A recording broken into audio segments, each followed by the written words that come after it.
diz assim: tendo cantado um hino, saíram para o Monte das Oliveiras. Então lhes disse Jesus: todos vos escandalizareis, porque está escrito: ferirei o pastor e as ovelhas ficarão dispersas.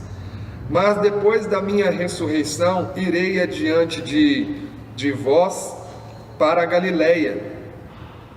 Disse-lhe Pedro: ainda que todos se escandalizem, eu jamais. Respondeu-lhe Jesus: em verdade te digo que hoje, nesta noite, antes que 2 vezes cante o galo, tu me negarás 3 vezes. Mas ele insistia com mais veemência: ainda que me seja necessário morrer contigo, de nenhum modo te negarei. Assim disseram todos. Senhor Deus, eis aí a tua palavra, fala ao nosso coração nesta noite. Senhor Deus, fala comigo, fala com os teus filhos, fala com a tua igreja. Hoje, através da tua palavra, nos aperfeiçoa, nos limpa, nos guarda, nos dirige e nos orienta através das Escrituras Sagradas, em nome de Jesus. Amém e amém. Irmãos, no nosso calendário, essa situação aqui, ela aconteceu na última noite que Jesus passou com seus discípulos, na quinta-feira à noite. Eu falei para vocês que os judeus, eles celebravam a Páscoa no 14º dia do mês de Nissan, no primeiro mês do calendário judaico, no 14º dia. E Jesus, quando ele estava aqui celebrando a ceia com seus discípulos, a Bíblia fala assim: e tendo cantado um hino. Por que eles cantaram o hino? Porque eles estavam terminando aquela cerimônia ali de ceia de Páscoa, que durou, aquele jantar de Páscoa que durou mais ou menos de 5 a 6 horas, e muitas coisas aconteceram ali. Eles começavam a ceia com uma oração, eles tomavam, os cálices de vinho, eles discursavam, a pessoa principal na mesa da ceia ali, ela fazia um discurso, abençoava aquelas pessoas ali. Se fosse, por exemplo, uma família que estivesse reunida, o homem, ele orava, ele fazia um discurso e ele abençoava os seus familiares. E essa cerimônia, esse jantar de Páscoa terminava com a canção de um hino. E os judeus, eles celebravam a Páscoa nesse 14º dia do primeiro mês. Acontece que os judeus do norte da Galileia, da parte norte de Israel, eles contavam o dia a partir do nascer do sol até o pôr do sol do dia seguinte. E os judeus do sul, eles contavam o dia a partir do pôr do sol até o pôr do sol do dia seguinte. De modo que os judeus do norte, os judeus da Galileia, celebravam a Páscoa na quinta-feira. Você vai entender por que isso é importante. E os judeus do sul celebravam a ceia na sexta-feira do nosso calendário.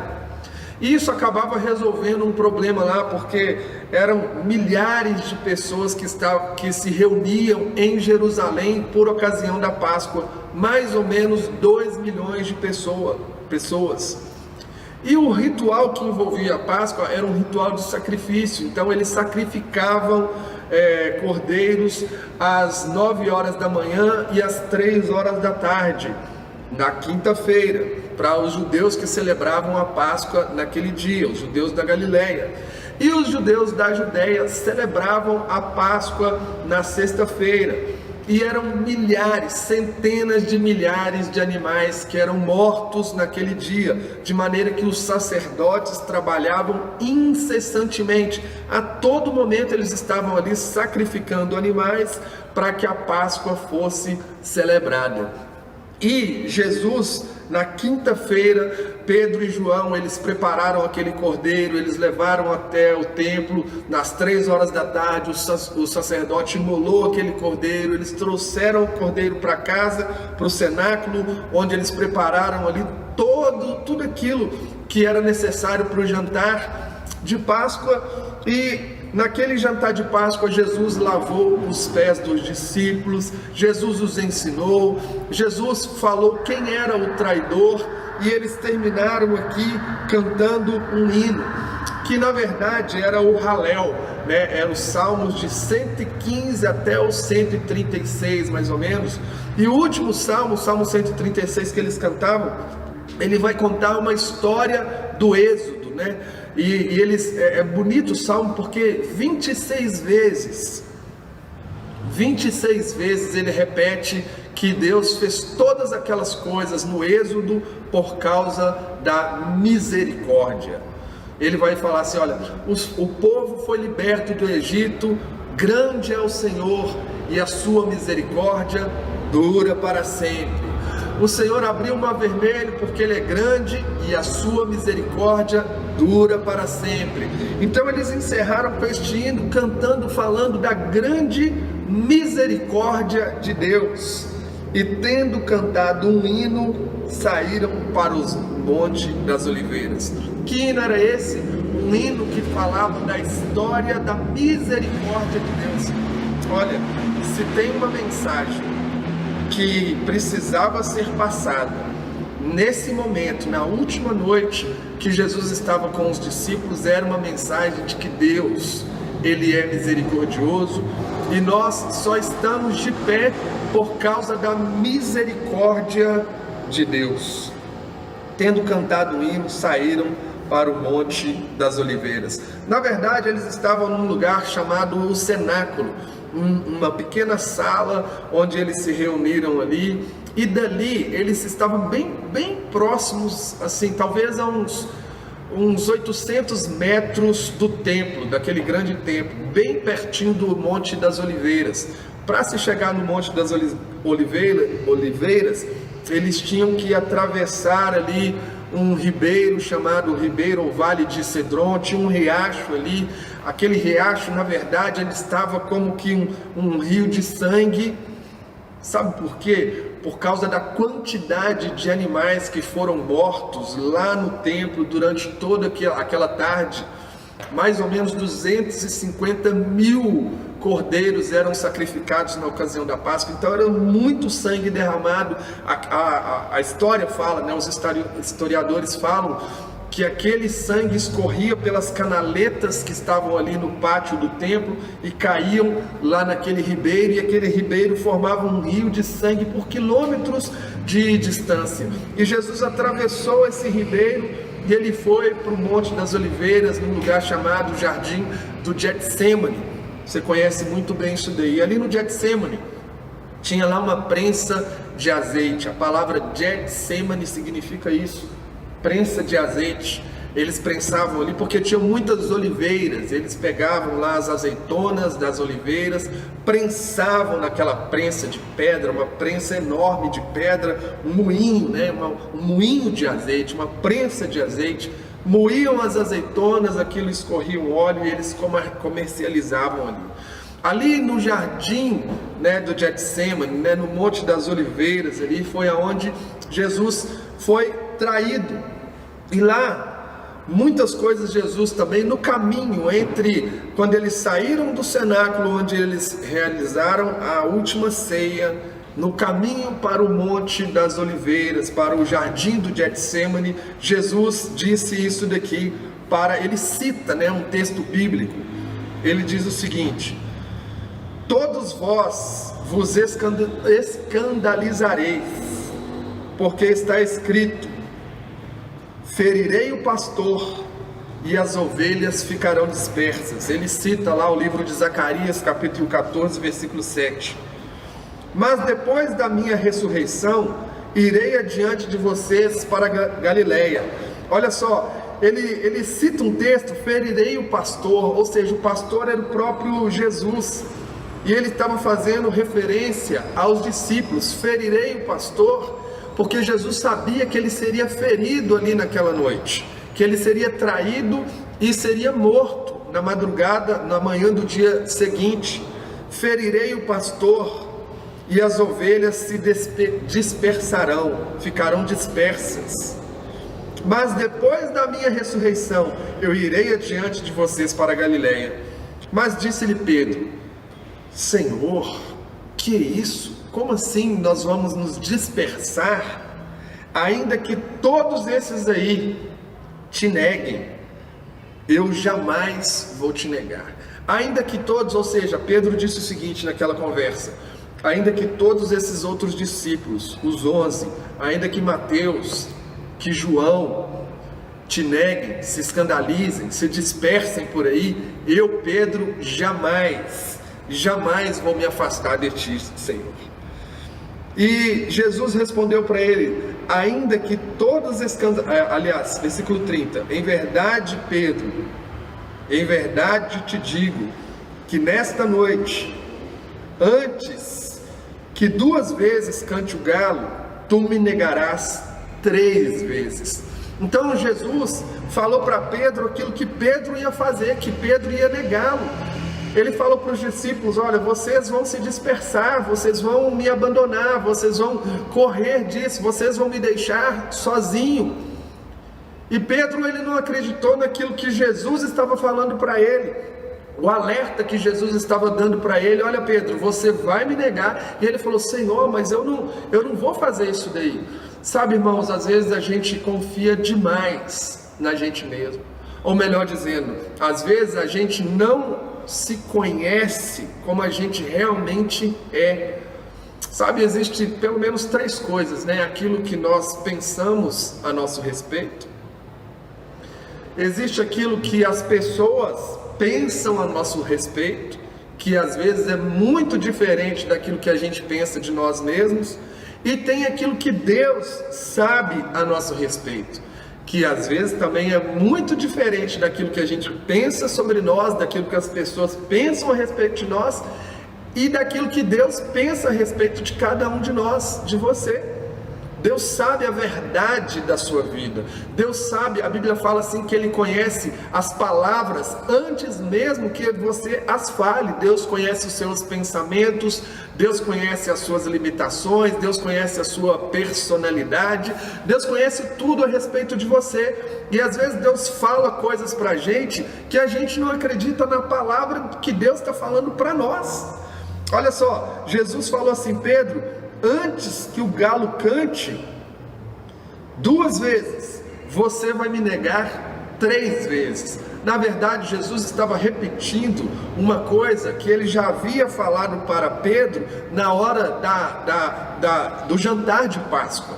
Jesus falou na hora do jantar de Páscoa, poucas horas antes do jantar de Páscoa, ali poucas horas antes desse evento, lá no jantar de Páscoa, Jesus disse para Pedro o seguinte: olha, Pedro, Satanás, ele pediu para te cirandar como trigo, mas eu roguei por ti para que a tua fé não desfaleça.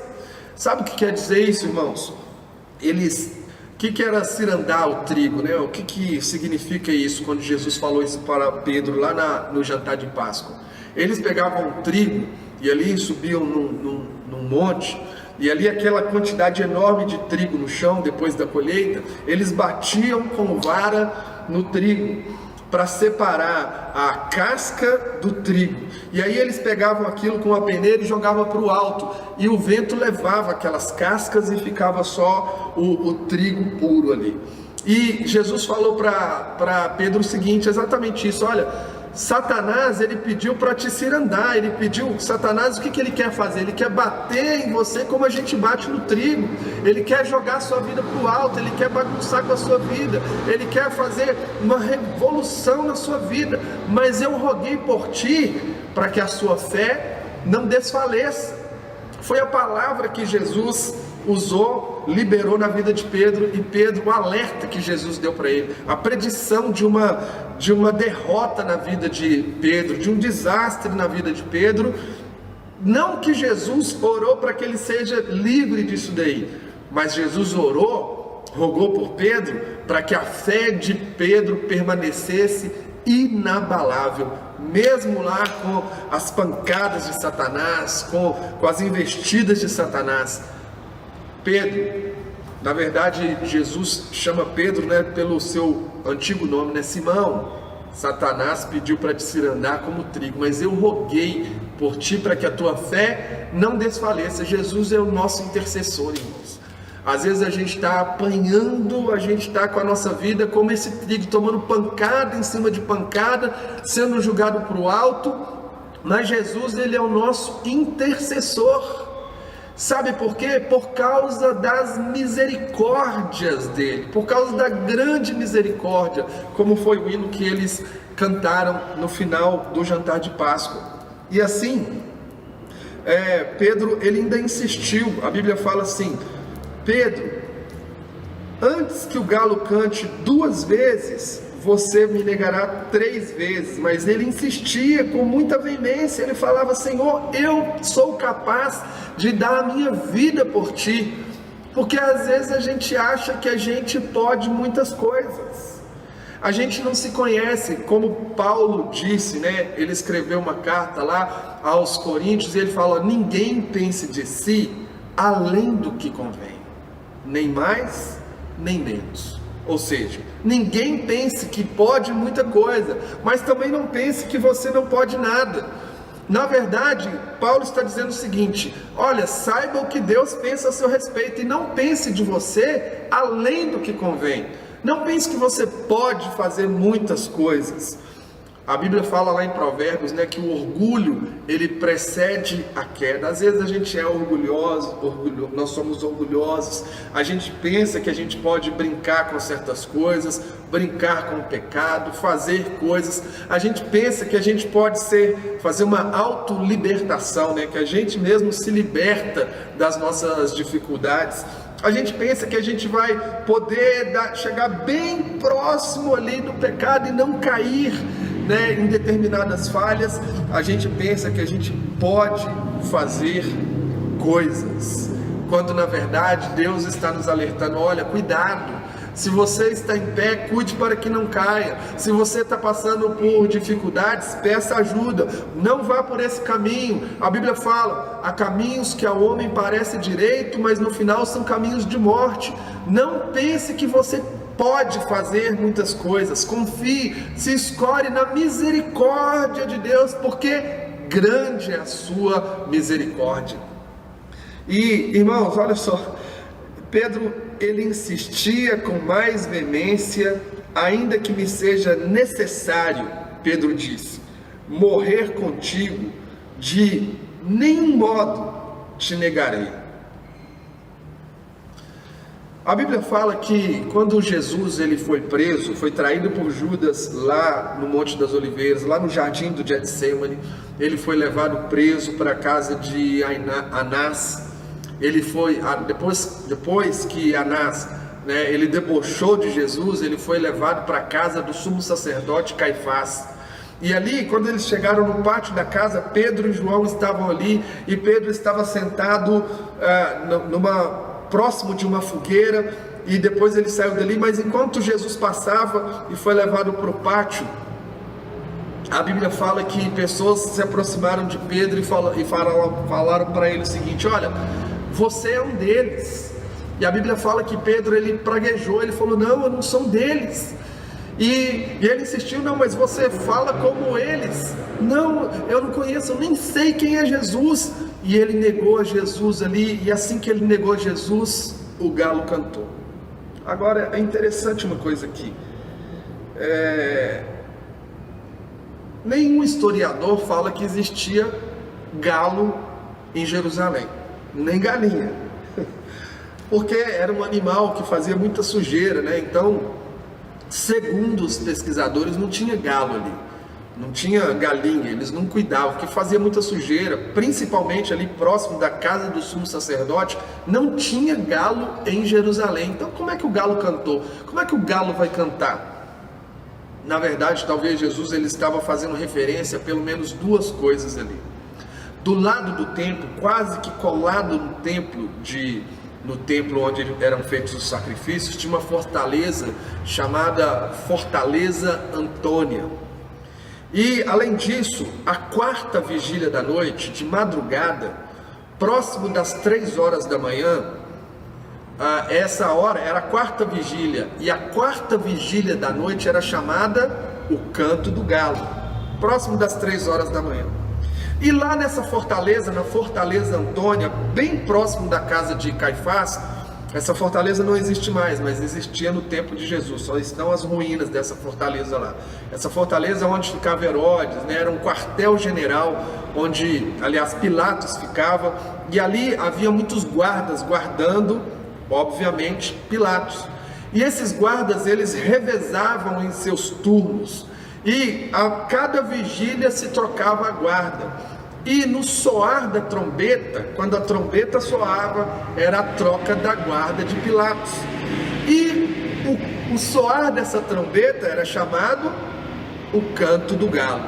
Então Jesus, ele foi preso mais ou menos ali 00:30, 1h da manhã, foi para a casa de Anás, depois foi levado para a casa do sumo sacerdote Caifás, quase por volta das 3 horas da manhã, e Pedro estava ali sentado próximo de uma fogueira. Alguém chegou para ele e perguntou: olha, você conhece, você é um deles? Ele falou: não sou, eu nem conheço Jesus. E a pessoa insistiu, e 3 vezes Pedro praguejou e insistiu, falando que ele nem conhecia Jesus. E assim a trombeta soou, o canto do galo, e a Bíblia fala que Pedro se entristeceu amargamente. Aquilo doeu em Pedro, mas na verdade doeu, talvez sim, porque ele traiu a Jesus, e todos os outros discípulos traíram a Jesus também, não como Judas, mas Pedro negou, os outros discípulos abandonaram Jesus.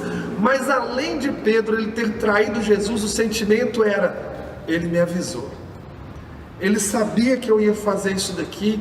Na verdade, Pedro se lembrou talvez das palavras que Jesus tinha falado: olha, antes que o galo cante 2 vezes, você vai me negar 3 vezes. Talvez Pedro se lembrou disso e ele se entristeceu, e talvez ele pensou: olha, Jesus me avisou disso daí, ele falou que eu iria falhar, ele me alertou que eu iria tropeçar, que eu iria negá-lo. E a Bíblia fala que Pedro saiu dali e ele chorou amargamente. Olha, irmãos, talvez eu não sei o que eu faria no lugar de Pedro, porque a gente vive num país, a gente vive num lugar onde a gente tem muita liberdade para adorar a Deus, para servir a Jesus, para vir à igreja. A gente não vive num país onde existe perseguição, onde as pessoas colocam uma faca no nosso pescoço e ameaçam matar a nossa família. Eu não sei qual seria a nossa reação diante disso.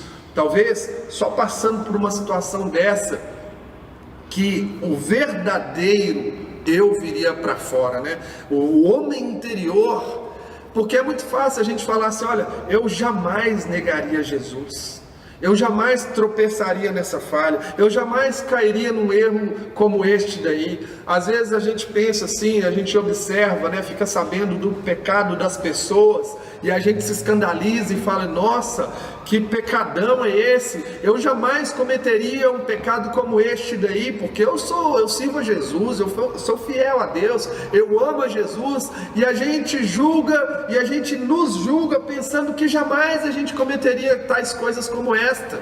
Mas quando na verdade, meu querido irmão, só Jesus conhece o nosso coração. A Bíblia fala assim: enganoso é o coração do homem.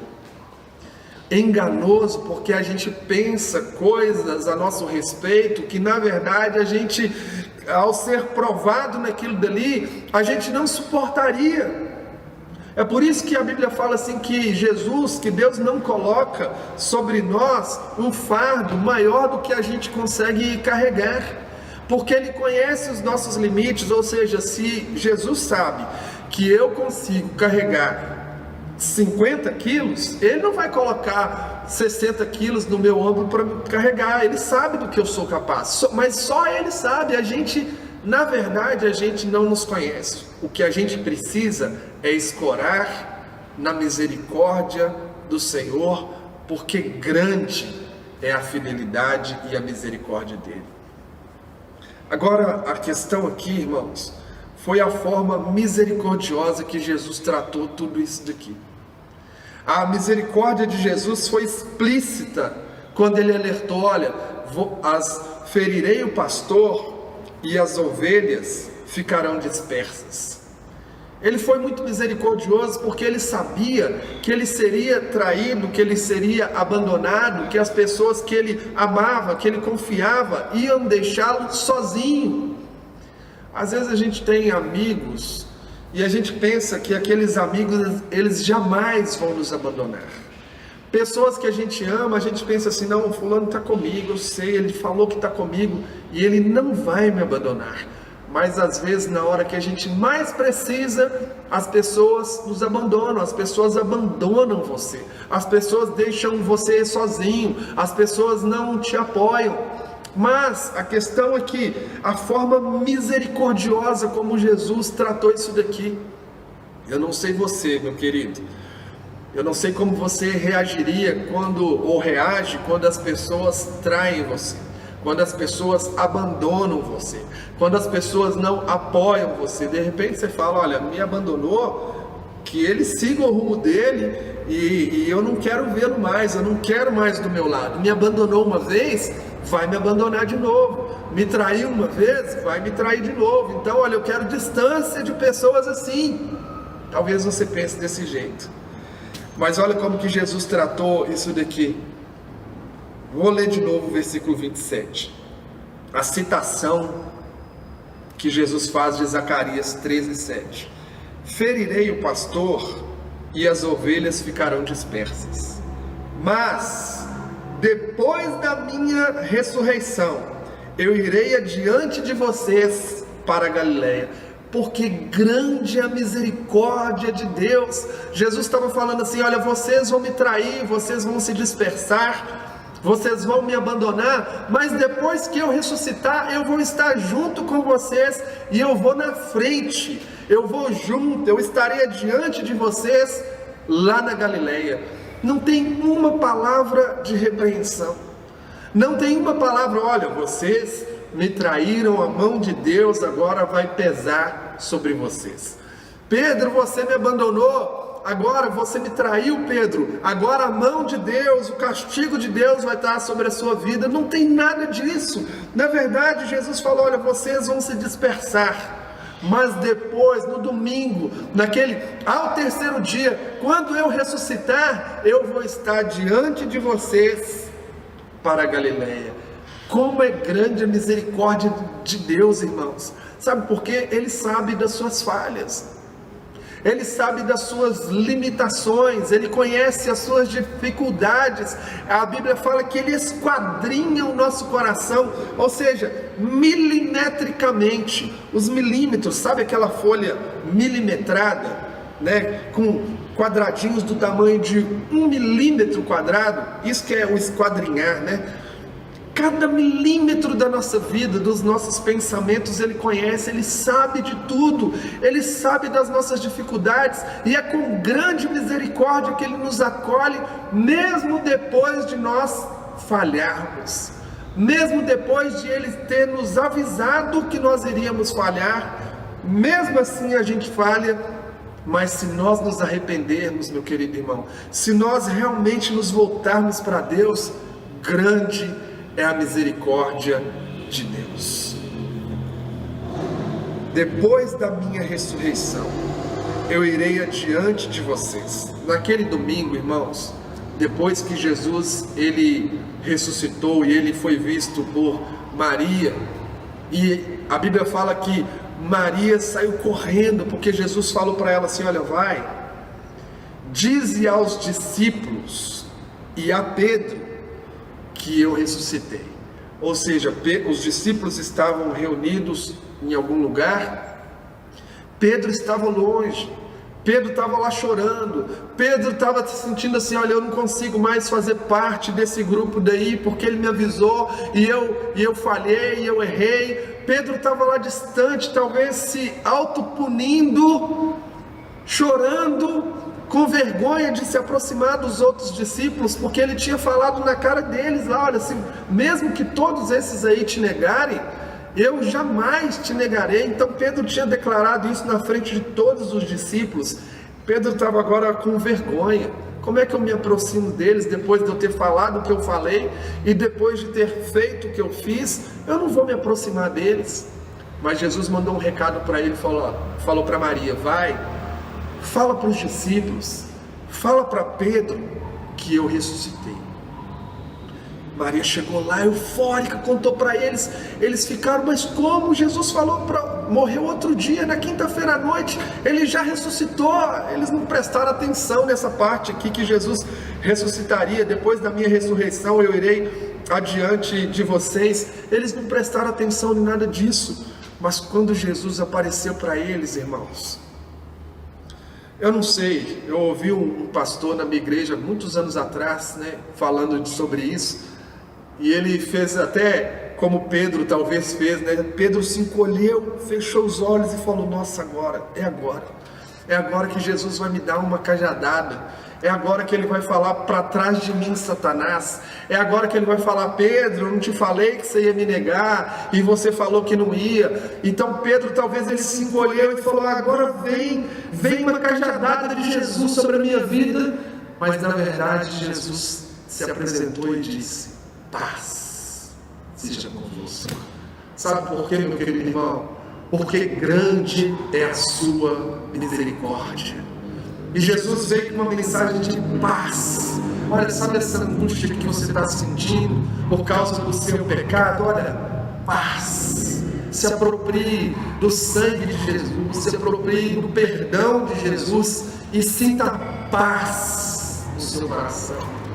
Porque, meu querido irmão, a falha de Pedro não mudou o amor que Jesus tinha por ele. E os nossos pecados, as nossas limitações e dificuldades não mudam o amor que Deus tem pela nossa vida. Jesus ama você do mesmo jeito. Talvez sim, os nossos pecados façam separação, mas não por causa de Jesus, porque Ele nos ama do mesmo jeito, da mesma forma. Ele sempre nos recebe de braços abertos. Assim que a gente se arrepende e pede perdão pelos nossos pecados, Ele está sempre pronto para nos receber, e não há nenhuma palavra de condenação, não há nenhuma repreensão depois dos nossos arrependimentos. Ele falou: depois da minha ressurreição, eu irei adiante de vocês para a Galileia. Jesus é contigo, meu querido irmão. Talvez você está falhando com Ele. Talvez você está retrocedendo, talvez você está se esfriando, talvez você está dando passos para trás, mas Jesus, Ele sempre vai te receber de braços abertos, assim que você se voltar para Ele. Eu falei há alguns dias, a maior distância que nós podemos estar de Jesus é um passo. Assim que nós damos um passo na direção dele, Ele dá um passo na nossa direção. Amém, meu querido irmão? Que Deus abençoe sua vida, que Deus guarde o seu coração. A Bíblia fala: ninguém pense de si além do que convém. Não pense que você pode vencer.